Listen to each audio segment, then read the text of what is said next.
अभी प्यारी सी खुशबक जमाल ने ज्वाइन कर लिया है, नन्ही मुन्नी है और मैंने इनसे पूछा खुशबक आपकी क्या एज है कि इतनी बड़ी बड़ी बातें, इतनी अच्छी अच्छी बातें हमारे लिए ढूंढ कर आप लेकर आ गई हैं। आइए आपको दिखाते हैं खुशबक को, आज वेलकम करते हैं हम राइजिंग पाकिस्तान में। अस्सलाम वालेकुम। वालेकुम अस्सलाम। कैसी हैं आप? मैं ठीक हूँ, आप कैसी हैं? मैं बिल्कुल ठीक हूँ। खुशबक आपका नाम किसने रखा था? मेरी मामा ने। आपकी मामा ने। इसका क्या मतलब है? अच्छे नसीबों वाला। अच्छे नसीबों वाली। वाह भाई वाह, जबरदस्त खुशबक। और आप कितने साल की है?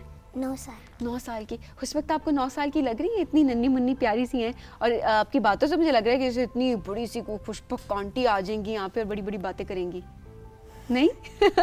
अच्छा जी, आज हम क्या बात करेंगे? आज हम प्लास्टिक वेस्ट के बारे में बात करेंगे। क्या होता है प्लास्टिक वेस्ट? प्लास्टिक वेस्ट हमारे एनवायरनमेंट को बहुत ज़्यादा इफेक्ट करता है। Okay. और वो प्लांट्स को, एनिमल्स को, बर्ड्स, सी लाइफ बहुत ज़्यादा इफेक्ट करता है। और एक ईयर में around 277 million ton of solid waste generate होता है और 400 million ton of plastic waste generate होता है। ओके, हमारे पास कुछ स्लाइड्स भी हैं, मैं चाहूँगी साथ साथ वो भी हमें दिखाते जाएं ताकि हम साथ साथ बात करें कि किस तरह से नुकसानदेह है हमारे लिए। ये देखें इस स्लाइड को, अगर आप खुशबक थोड़ा एक्सप्लेन कर सकें। ये वही है जो हम वेस्ट थ्रो करते हैं, जो आपने बताया था कि ट्रैश थ्रो कर रहे होते हैं। जो ट्रैश हम रोड्स पे फेंकते हैं वो रेन वाटर या विंड के थ्रू ड्रेनेज सिस्टम में एंटर होता है। ठीक है। फिर वहाँ से वो सीवर पाइप्स की हेल्प से वाटर वेव्स में मिक्स होता है। ठीक है। और वहाँ से होते होते ये सारा ट्रैश ओशंस में जाता है। ठीक है। फिर वो ओशंस में वाटर करंट और विंड की वजह से एक जगह पे इकट्ठा होता है, जिसको गार्बेज पैच कहते हैं। ओके। और दुनिया में ऐसे 5 गार्बेज पैच बन चुके हैं, जिसमें से जो सबसे बड़ा गार्बेज पैच है वो नॉर्थ पैसिफिक ओशन में है। अच्छा, जिसको the great Pacific garbage patch कहते हैं। ठीक है। और इस वक्त उस गार्बेज पैच का साइज 6 लाख स्क्वायर माइल से भी ज्यादा है। Oh my God. और हम स्क्रीन पर भी अभी देख सकते हैं कि जो जितना हम दिखा सकते हैं फिलहाल, कि सबको आइडिया हो जाए कि किस गार्बेज पैच जो है वो किस तरह से दिख रहा होता है और किस तरह से वो ओशन को अपनी लपेट में लेता है। ये इतना बड़ा गार्बेज पैच है नॉर्थ पैसिफिक ओशन में कि वो फ्रांस का 3 गुना है।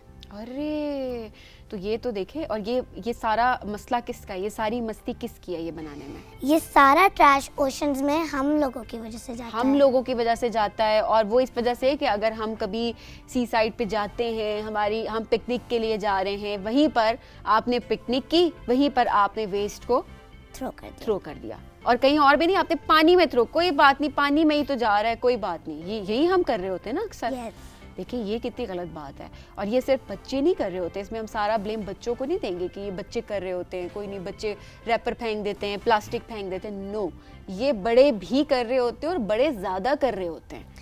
और ये सारा जो प्लास्टिक वेस्ट है ये डिकम्पोज नहीं हो पाता, जिसकी वजह से ये सी लाइफ को भी बहुत ज़्यादा अफेक्ट करता है। ये तो वैसे आपने बहुत अच्छी बात बताई। अक्सर हम खुशबक वीडियोस भी देख रहे होते हैं कि जिस तरह अभी पिछले दिनों एक वीडियो भी सोशल मीडिया पे वायरल थी कि एक जो कछुआ था वो किस तरह से एक प्लास्टिक की वायर्स में फंसा हुआ था और वो कितनी स्ट्रगल कर रहा था। लेकिन वहाँ पर कुछ फिशरमैन थे जिन्होंने उसको निकाला और उसको उन्होंने कट कर, वो इतनी बुरी तरह से जकड़ा हुआ था कि वो मूव नहीं कर पा रहा था। तो उसको उन्होंने फिर कट किया सिजर से और प्रॉपर बहुत देर लगाने के बाद उसको वापस सी में वापस फेंका गया। तो ये देखिए, ये हमारे किए हुआ काम है ना। यस। और out of 277 million ton of solid waste, 80% जो वेस्ट है वो लैंडफिल्स में जाता है। ओके, ठीक है। और ये इस तरह लैंडफिल्स में चला जाता है जिससे हम लोग जो ट्रैश डस्टबिन्स में फेंकते हैं ना, वो सबसे पहले गार्बेज मैन हमारे घरों से कलेक्ट करके ओपन डंप्स या बिन्स में फेंक देता है। ठीक है। फिर वहाँ से लोकल अथॉरिटीज उसको कलेक्ट करके गार्बेज ट्रक्स में लेके जाती हैं और लैंडफिल्स में सारा डंप कर देती हैं। ओके। और ये एनवायरनमेंट को इस तरह अफेक्ट करता है कि इस सारे वेस्ट में ऑर्गेनिक वेस्ट, सॉलिड वेस्ट और ई वेस्ट मिक्स होता है, जिसकी वजह से जब एनिमल्स उस फूड को कंज्यूम करने आते हैं, जो जो बचा हुआ फूड होता है वो कंज्यूम करने आते हैं, वो कई दफ़ा साथ सॉलिड वेस्ट भी कंज्यूम कर लेते हैं। ओहो। जिसकी वजह से वो बहुत बुरी तरह सफ़र तो मुझे ये लगता है कि हमने ना इस ज़मीन को, जो मुझे थोड़ा सा लगता है, हमने ये देख लिया कि बस इंसानों के रहने की जगह है। है ना। Yes, हम किसी और yes. स्पीशी का ख्याल रखते ही नहीं हैं, चाहे वो जानवर है, चाहे वो परिंदा है, चाहे वो हमारी आबी हयात है, हम किसी चीज़ का ख्याल नहीं रख रहे होते, हम अपनी आसानी ढूंढ रहे होते। कोई बात नहीं, हम तो सुकून में हैं, हम गार्बेज भी फैला सकते हैं, हम कुछ भी कर सकते हैं, जिसकी वजह से हम खुद इफेक्ट कर रहे होते हैं, और वो तमाम स्पीशीज़ जो हैं वो हमारी वजह से इफेक्ट हो रही हैं। और ये हम सिर्फ उन एनिमल्स को नहीं इफेक्ट हो रहा, ये हम हमारे लिए भी इफेक्ट हो रहा है। Okay. क्योंकि ये जब हम ट्रैश जनरेट करते हैं, इसमें से कई ज़्यादा प्रॉब्लम्स हो सकती हैं। First, air pollution. ये सारा वेस्ट एक जगह इकट्ठे होने की वजह से एक गैस प्रोड्यूस होती है, मीथेन गैस, जो बहुत ज़्यादा स्ट्रांग होती है। और वो पूरे एरिया को इफेक्ट करती है, और इसकी वजह से कई दफ़ा लैंडफिल्स में फायर भी कॉज हो जाती है। Oh my God. और अक्सर हम देख रहे होते हैं खुशबक के जो हम वेस्ट इकट्ठा कर देते हैं और हमें कुछ फ़र्क नहीं पड़ा होता, प्लास्टिक जल रहा है, खाना जल रहा है, कुछ भी हो रहा है, सो हम उसको आग लगा देते हैं। जिस तरह अभी हम स्क्रीन पर भी देख रहे हैं कि हम उसको आग लगा देते हैं गार्बेज को, उससे भी कितना एयर पोल्यूशन हो रहा होता है। यस, और कुछ लोग जो है वो डंप्स पे भी नहीं फेंकते, वो कहीं ओपन एरिया में जाके उसको आग लगा देते हैं, जिसकी वजह से और ज़्यादा एयर पोल्यूशन होती है। देखें, इस वक्त हम स्क्रीन पर भी देख रहे थे कि इसी तरह से हम वाकई में आग लगा देते हैं उस सारे कूड़ा को, कि कूड़े को आग लगा दिया हमने तो अब बस ठीक है, हमारा तो काम पूरा हो गया। उस वक्त इसका सोल्यूशन क्या है? इसका सोल्यूशन ये है कि हम रिड्यूस करें, रीयूज एंड रिसाइकल। ठीक है, सबसे पहले मैं आपको बताऊंगी कि हम रिड्यूस कैसे कर सकते हैं। कैसे कर सकते कोई भी चीज़ खरीदने से पहले हमें बहुत दफ़ा सोचना चाहिए कि क्या हमें उस प्रोडक्ट की एक्चुअली ज़रूरत है कि नहीं। जैसे हम लोग सर्दी के इतने ज़्यादा कपड़े ले लेते हैं कि जब सर्दियाँ ख़त्म होती हैं फिर भी हमारे पास सर्दियों के कपड़े ही रहते हैं, और इस तरह जो है वो बहुत ज़्यादा हम प्लास्टिक वेस्ट कर देते हैं। ठीक है, जिस तरह लाइक अब जितने लेस प्रोडक्ट्स हम क्योंकि यूज़ करेंगे उतना ही लेस वेस्ट हम लोग जनरेट करेंगे। ठीक है।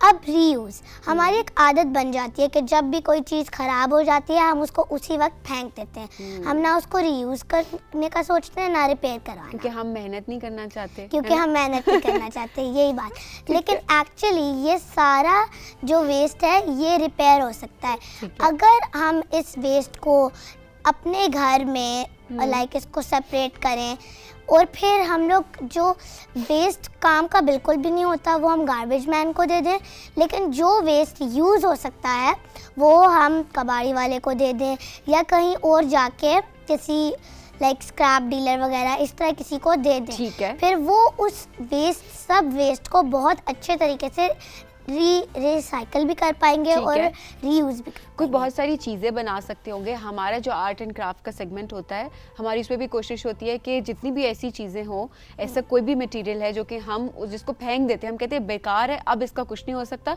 हम उससे इतनी मज़े मज़े की चीज़ें बनाना सिखा रहे होते हैं। वॉल हैंगिंग्स होती हैं या फिर और बहुत ज़रूरत की चीज़ें जो कि आप डेली बेस पे यूज़ कर सकते हैं। तो घर में भी आप बहुत सारे आइडियाज़ ढूंढ के ला सकते हैं। यस, वो जो एक प्लास्टिक बॉटल होती है उसको हम लोग कट करके एक पेंसिल होल्डर बना सकते हैं, उसको बहुत अच्छे से डेकोरेट करके, तो वो फिर लाइक बहुत नाइस लगता है। और इसकी वजह लाइक ये जो एयर पोल्यूशन होती है और ये जो हम लोग ट्रैश थ्रो करते हैं, इसकी वजह से और भी बहुत सारी प्रॉब्लम्स होती हैं। एक प्रॉब्लम होती है सॉइल पोल्यूशन। ये जितना भी जो लैंड है वो इस वेस्ट से कवर होता है, वो एक जगह कंटिमिनेट हो जाता है, जिसकी वजह से सॉइल पोल्यूशन होती है। कुछ उनमें से जो ऑर्गेनिक वेस्ट होता है वो डिकम्पोज हो जाता है, लेकिन वो बाकी वेस्ट उसके अंदर मिक्स हो जाता है और फिर वो सॉइल पोल्यूशन हैपन होती है। अच्छा, तो इसीलिए हमने बाहर भी कॉन्सेप्ट भी देखा है ना, किस तरह से अलग अलग आप थ्रो कर रहे होते हैं। तो ये चीज़ भी बहुत ज़रूरी है। अच्छा, अभी देखें ये जो एक तस्वीर है ना खुशबक, मैं चाहूँगी अभी आप भी स्क्रीन पे देखें ये तस्वीर। इसने मुझे बहुत परेशान किया है, जब इससे पहले भी थोड़ा मैं इसको देख रही थी, और ये इसको थोड़ा एक्सप्लेन करें। मैं चाहूँगी जिस तरह मैंने बात की ना कि कैसे हम बाकी स्पीशीज़ का ख्याल नहीं रख रहे होते, तो इसको ज़रा एक्सप्लेन करें। अच्छा, तो ये इस तरह है कि ये हम जो लाइक जो ट्रैश थ्रो करते हैं वो नेचुरल लाइफ को भी बहुत बुरे तरीके से हार्म करती है। एग्जैक्टली। और अभी हम ये पिक्चर में भी देख सकते हैं कि किस तरह से जानवर उसको कंज्यूम कर रहे होते हैं। अब वो जब जैसे वो काऊ थी, वो काऊ जब उस सारे वेस्ट कुछ फूड उसमें से ढूंढ रही थी, तो वो साथ साथ उन प्लास्टिक बैग्स को, प्लास्टिक बॉटल्स को भी कंज्यूम करने वो कंज्यूम कर सकती थी। हाँ। और बाज़ औक़ात वो कंज्यूम हो भी सकते हैं। और अभी आप ये सोचें कि यही गाय है, लेट्स सपोज, ठीक है, ये गाय अगर वही प्लास्टिक, वही कचरा वो खा रही है और आप इसके बाद इसका गोश्त भी खाते हैं, यस, ठीक है, ये तो दूध देती है तो आप Yes. उस दूध का भी इस्तेमाल करते हैं, ऐसे ही है ना? यस, तो क्या ये है? हमें उल्टा हार्म करता है। जो हम कचरा फेंकते हैं वो पहले एनिमल्स को हार्म करता है, उसके बाद रिटर्न आके हमें ही हार्म करता है। एग्जैक्टली यही पॉइंट मैं बताना चाह रही हूँ कि ऐसा नहीं समझें कि वो उस जानवर ने खा लिया तो बस खा लिया, कोई नहीं उस जानवर को फर्क पड़ा, नहीं, ये उल्टा आपको हार्म करेगा। Yes. दूध आप इस्तेमाल करते हैं उसका, गोश्त आप इस्तेमाल करते हैं उसका, तो ये Yes. आप तो उसको हार्म कर रहे हैं, अपने आप को भी हार्म कर रहे हैं साथ में। यस, तो इसलिए हम लोगों को कम जो ट्रैश है वो बनाना चाहिए, कम प्लास्टिक यूज़ करना चाहिए। ज़्यादातर हम लोगों को कोशिश करनी चाहिए कि हम प्लास्टिक से चीज़ें बनाएं।